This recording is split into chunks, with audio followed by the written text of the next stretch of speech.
You know, Christmas is a wonderful time of year, is it not? It's a time that we really refocus our lives on some of the most important things that we have in life.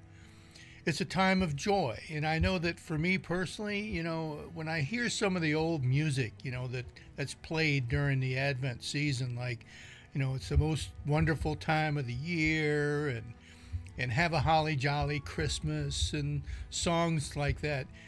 One of the ones that I ran across that really kind of reminded me of a interesting experience was, you know, the song Chestnuts Roasting on an Open Fire. I really don't like chestnuts roasting on. I mean, it didn't taste very good to me when I tried it. So, but maybe it's something that you enjoy. But the point being, it's different songs and events of that nature that remind us that we're in a very unique time of the year, the Advent season, the Christmas season. Well, let me ask you honestly, is joy what you're experiencing this Christmas season? You know, the joy and the wonderful feelings and emotions that go along with those songs and chestnuts on an open fire and all. Are you experiencing the joy of Advent this year? I know that many are not. For some of you, it's a time of depression. It's a time when, you know, personal problems in life kind of keep us from experiencing the joy that God has always planned for us to have during this time of year. You feel like sometimes, especially now, I had this conversation with someone the other day, and they said, you know, I feel like we're going from one crisis to another. You know, there's school shootings, and then there's inflation that is out of sight. And of course, this time of the year reminds us of the ones, the people, the loved ones that are no longer with us. So, with all of these problems, you know, it's hard to experience the joy that Christmas time promises to bring to us.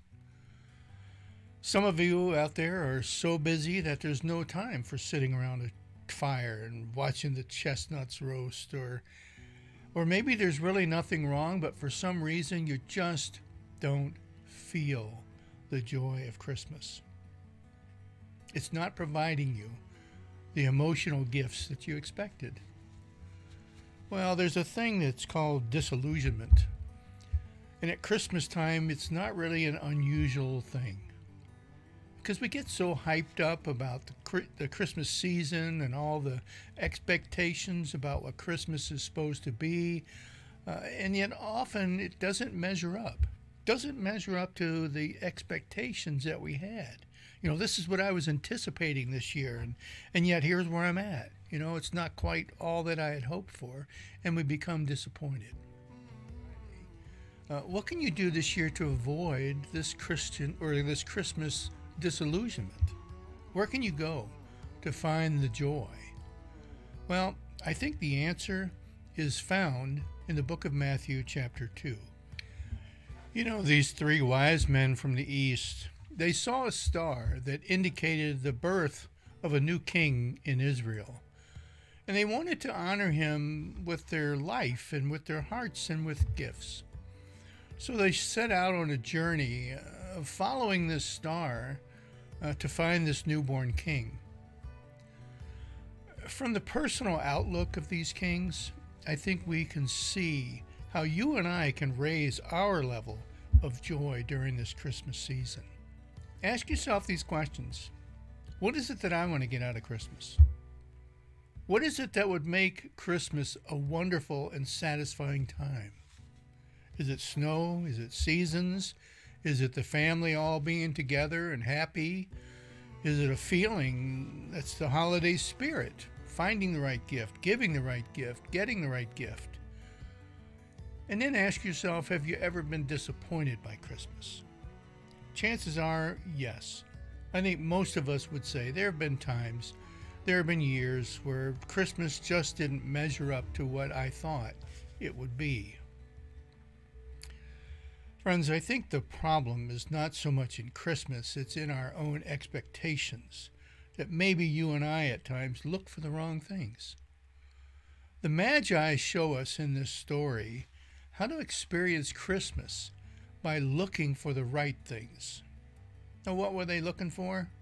Well, I'll put it up on the screen for you here. They came to Jerusalem and said, "Where is he who has been born the King of the Jews?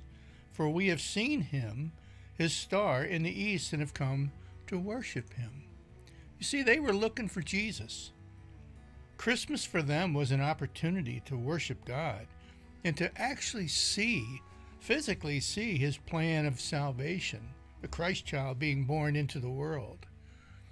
This is what what we should be looking for this Christmas, is a fresh glimpse of who we are as people and who God is as our Creator.